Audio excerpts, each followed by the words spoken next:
지나간 주간에 여러 학교에서 졸업식이 있었습니다. 유치원부터 시작해서 초, 중, 고, 대학원까지 졸업식이 있었고, 아마 이번 주 또 다음 주 이렇게 계속해서 연속으로 이제 졸업식들이 있을 겁니다. 졸업한 학생들 각 부서에서 이제 졸업 축하 예배를 드리는데 진심으로 축하를 드립니다. 참 한 단계 한 단계 매듭을 짓고 나아간다는 것이 쉽지 않은 일입니다. 그 일을 잘 해주셨고 제3 축하하면서 수고했다 격려의 말씀을 전해드립니다. 그리고 이 모든 일들 학생들이 한 단계 한 단계 졸업할 수 있도록 여기까지 인도해 주신 임마누엘이 하나님께 감사와 영광을 올려드립니다. 학생들뿐만 아니죠. 학생들을 뒤에서 또 음으로 양으로 보살피고 함께한 우리 모든 어머니, 아버지들 그 수고와 헌신, 그 노고에 박수를 보냅니다. 아마 이 자리에도 많이 계실 겁니다. 자녀들이 이제 졸업하고 한 분들. 누가 누군지는 서로 잘 모릅니다. 근데 우리 서로 수고했습니다. 격려하는 의미로 뜨겁게 서로에게 박수를 좀 보내도록 하겠습니다. 수고했습니다. 애썼습니다. 예, 고생했습니다. 예, 참 이런 헌신이 어우러져서 아이들이 자라고 또 졸업을 하고 그래서 사회에 나가서 또 이 시대의 주역이 되고 이 모든 정말 그 과정 속에서 우리 부모님들의 헌신이 이루 말할 수가 없습니다. 특별히 우리의 부모님들 그분들의 헌신 때문에 또 우리가 여기에 있게 됐고 그리고 또 우리의 수고로 그 자녀들이 또 잘 자라서 아마도 나중에 이 자리에 또 있게 될 것이고 그들이 우리를 생각하면서 고마워하겠고 자녀들을 기억하면서 또 헌신을 다짐하지 않겠습니까? 그래서 이렇게 계속해서 계대되고 이어지는데 부모님들이 자녀들을 위해 헌신하는 그 값은 뭐 다른 거로 어떻게 채워지겠습니까? 아이들이 건강하게 예쁘게 잘 자라고 튼튼하게 그렇게 자라나는 것 그것 아니겠습니까? 그래서 우리 성도님들 자녀손 모두가 잘 되길 바라고 건강하길 바라고 천대가 복을 누리는 은혜가 있기를 축원합니다. 근데 있어서는 안 되는 일이겠지만 우리 자녀들이 아프거나 병이 있거나 불치의 중병이 된다면 부모님 마음은 어떨까요? 상상하고 싶지 않은 일이지만 그래도 그런 일이 일어난다면 그 부모님들의 심정은 참 너무 고통스러울 겁니다. 그런 일이 오늘 본문에 등장하는 주인공에게 일어난 겁니다. 회당장이에요. 오늘 주인공이 이름은 야이로입니다. 그래서 회당장 야이로로 잘 알려져 있습니다. 근데 보통 이제 이 회당장들은 당시에 연세가 좀 지긋한 분들이 하십니다. 관례적으로, 전례적으로 그렇게 하고 있어요. 마을의 유지고 또 전을 지키는, 회당을 지키는 그런 분들이라 지긋한 나이에 연세가 있으시고 그리고 지위도 있으시고 그래서 이분은 병행본문을 보면 관리입니다. 국가의 일들을 하는 관리직도 하고 계신 그런 분입니다. 그런데 이분이 자녀가 없었어요. 그래서 늦음하게 자녀를 하나 납니다. 그게 딸이었어요. 근데 이 당시에 딸이 몇 살이었냐면 오늘 우리가 읽은 본문 42절에 보면 예수님이 달리다꿈 하지 않습니까? 그때 그 뒤에 보면 12살이라 이렇게 기록이 돼 있어요. 12살 먹은 딸, 누가복음에 보면 외딸이라고 되어 있습니다. 독자입니다. 딸 하나 있는 거예요. 늦음하게 연세 들어서 애를 하나 낳았는데 딸아이가 된 거죠. 얼마나 귀하게, 그 얼마나 금지오겹 그렇게 키웠겠습니까? 아마 바람이 불면 날아갈까, 그냥 노심초사하면서 그렇게 길렀을 겁니다. 부모의 마음이 다 똑같죠, 뭐. 근데 또 특히나 이제 외동딸이니까 더더군다나 더 귀하게 길렀을 것 같아요. 근데 어느 날 보니까 애가 시름시름 앓기 시작하는 겁니다. 아프기 시작하는 거예요. 몸이 안 좋아지는 거예요. 그 회당장이고 관리기 때문에 뭐 뭘 못하겠습니까? 의사, 약사 구해서 좋은 것들 구해서 치료를 했겠지요. 안 낫는 거예요. 오히려 시간이 갈수록 점점 위독해지는 겁니다. 안 좋아지는 거예요. 병이 중차대하게 진행이 되는 겁니다. 결국 나중에는 사람이 손을 못 쓸 정도가 됐어요. 어떻게 해볼 수가 없는 거예요. 그러니까 여러분, 자녀가 아프면 부모의 마음은 뭐 이루 말할 수 없죠. 그래서 바싹바싹 이제 차 타들어 갔겠죠. 잠이나 제대로 잤겠습니까? 먹을 걸 제대로 먹었겠습니까? 특히 늦음하게 얻은 딸이라 이 딸들이, 아들들은 좀 묵뚝뚝한 면들이 있습니다. 뭐 든든한 맛은 있는데 이게 키우면서 이 아들들은 좀 무뚝뚝해요. 저도 아들이었지만 그 아들이 좀 있지만 보통 다 그렇습니다. 태생적으로 그런 것 같아요. 안 그런 애들도 있겠지만 대부분 다 그렇습니다. 근데 딸들은 애교가 얼마나 많은지 와가지고 붙어가지고 아빠 우리 있잖아, 뭐 학교에서 무슨 일 있어서 그러면 조잘 앵겨가지고 얼굴 부비면서 얼마나 귀엽게 그렇게 살갑게 하는지 모릅니다. 다 키워봐서 아시겠지만 그렇게 따뜻하게 살갑게, 이제 할아버지 같은 어쩌면 그런 연세셨을지도 모르겠어요. 그런 사이에서 그렇게 지내던 아이가 뭐 낳자마자 간 것도 아니고 12년 세월을 같이 살비부비고 살았던 이 아이가 아프니까 이 야이로는 뭘 딴 걸 못했을 것 같아요. 마음이 무너져 내려서.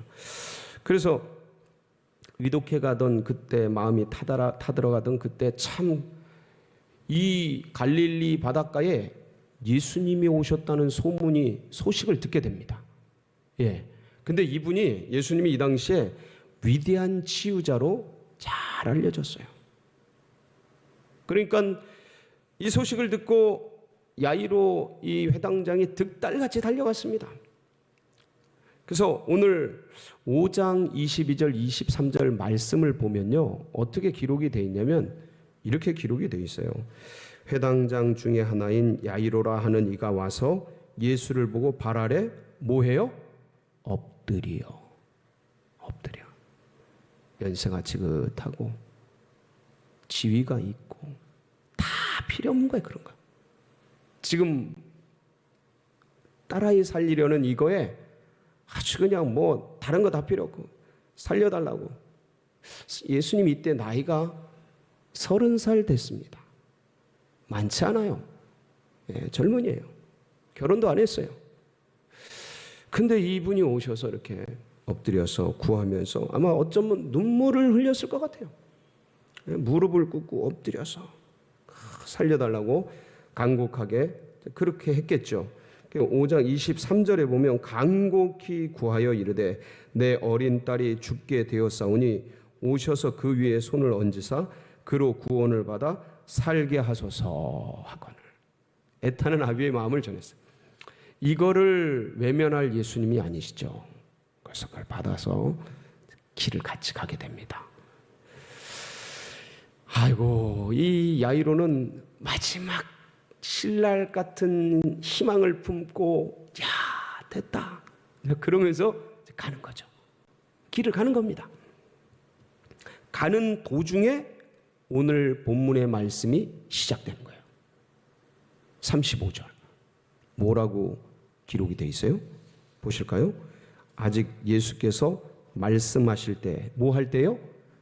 뭔 얘기예요? 이게 예수님이 길 가는데 회당장이랑 같이 가는데 12해를 혈루증으로 앓은 여인이 와서 옷깃이라도 만지면 낫겠다 해서 만지니까 그게 나았어요. 그래서 야, 네 믿음이 너를 구원했다 이러면서 막 말씀을 하시는 그때 회당장의 집에서 사람들이 와서 회당장에게 소식을 전했습니다. 그 소식이 뭐예요? 회당장에게 이르되 당신의 딸이 뭐 했나이다? 죽었나이다.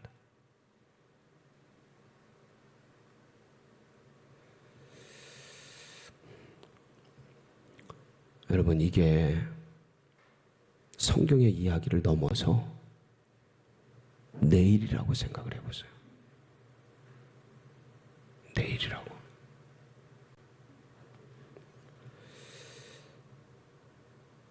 이걸 곰곰이 묵상하는데 이 얘기를 들을 때 야이로가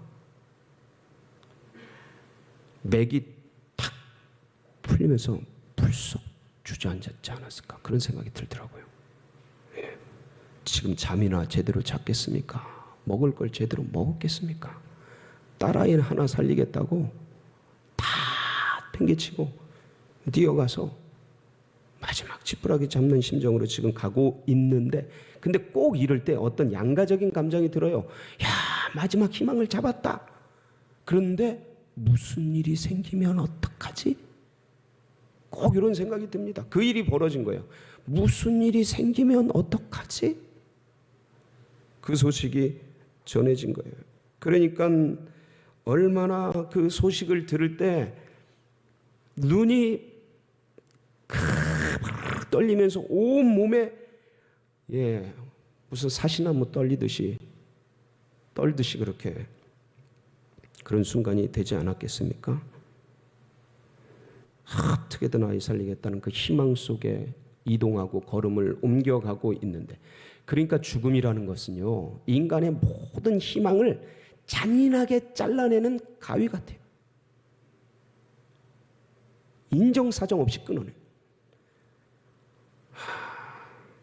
그동안 수많은 그 어떤 긴장, 피로, 어떤 어려움들이 순간에 그냥 죽었다는 소식과 함께 그냥 확 내리 눌렀겠죠. 그러니까 별게 다 찾아오지 않겠습니까? 두려움, 불안, 어려움, 이제 어떻게 해야 되나, 막막함에 앞이 캄캄하고, 그동안 이거 하나 가지고 버텨왔는데, 이 애 하나 보고 살아왔는데, 야, 애가 잘 됐고, 애가 웃는 게 내가 웃는 거고, 걔가 잘 되는 게 내가 잘 되는 건데, 뭐 이런 거 보고 그렇게 왔는데, 12살 먹은 아주 너무나 예쁜, 차라리 자라나지나 말지. 이렇게 예쁘게 자라나서 눈앞에서 그렇게 옹알옹알 애교 부리고 막 그러던 아이가 죽은 거예요. 여러분, 부모님이 돌아가시면 땅에 묻고 자녀가 죽으면 가슴에 묻는다 했습니다. 그만큼 아픈 거예요. 그만큼 고통스러운 거죠. 이 영생의 소망이 있는 것, 이런 언어들을 도무지 세상의 사람들이 알 턱이 있나요? 들을 수가 없는 겁니다. 주님은 그렇게 말씀하셨고 그대로 깨워주십니다. 들어가서 사람들을 다 내보내고 부모와 세 사도만 데리고 들어가서 그 소녀가 누워있는 곳에 가게 됩니다. 보니까 누워있어요. 참 야이로의 마음이 어떻습니까? 자는 듯이 누워있는 아이를 보면서 뭐 예수님이 살려주실 것, 부활할 것, 그게 믿어지기는 합니까? 지금 그냥 따라오려니까 따라왔고, 같이 있으려니까 같이 있었고, 지금 그런 심정이죠. 이게 그 슬픔과 아픔이 얼마나 내리 눌렀겠습니까? 그때 주님께서 조용히 그 아이의 손을 잡습니다. 식었겠죠. 서서히 온도가 떨어지니까. 그리고 그 아이의 손을 잡고 한마디 하셨어요. 뭐라고 하셨습니까? 달리다 굼. 소녀야, 내가 내게 이르노니 일어나라. 할렐루야. 여러분, 이 소리가 들리십니까? 하나님의 아들의 음성을 듣는 자는 살아나는 거예요. 여러분, 영혼의 이 소리가 들리길 축복합니다. 여러분, 무너진 곳에, 상한 곳에, 깨어진 곳에 주님의 이 음성이 들리시기를 축복합니다. 요한복음 5장 25절에 한번 보실까요? 이렇게 기록이 되어 있어요. 진실로 진실로 너희에게 이르노니 죽은 자들이 하나님의 아들의 음성을 들을 때가 오나니 곧 이때라, 지금이라. 듣는 자는 살아나리라. 놀랍게도 사람들의 눈에는 죽음이 끝이죠.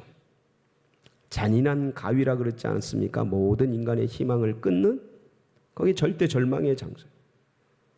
주님은 그런데 거기서 절대 희망을 피워나셔요. 살려내셔요. 다시 시작하셔요. 이게 인간과 하나님의 차이예요. 이미 죽어버린, 이미 심판받아 끝나버린, 그렇게 이미 운명 지어져 버린 그 속에서 다시 시작하시는 주님처럼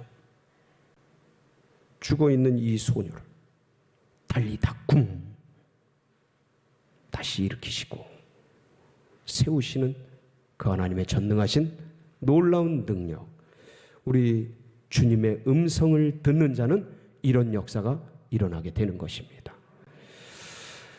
예수님이 하셨던 이 기도가 뭐냐면 명령 기도입니다.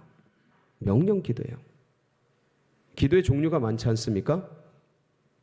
시간과 장소와 어떤 환경에 따라서 기도의 장소가 천차만별이에요. 뭐 새벽 기도, 밤 기도, 철야 기도, 릴레이 기도, 뭐 여러 가지가 있습니다. 그런데 영적인 환경에 따라서 세 가지로 나눌 수가 있는데, 첫 번째가 뭐냐면 일반적인 은혜의 기도예요.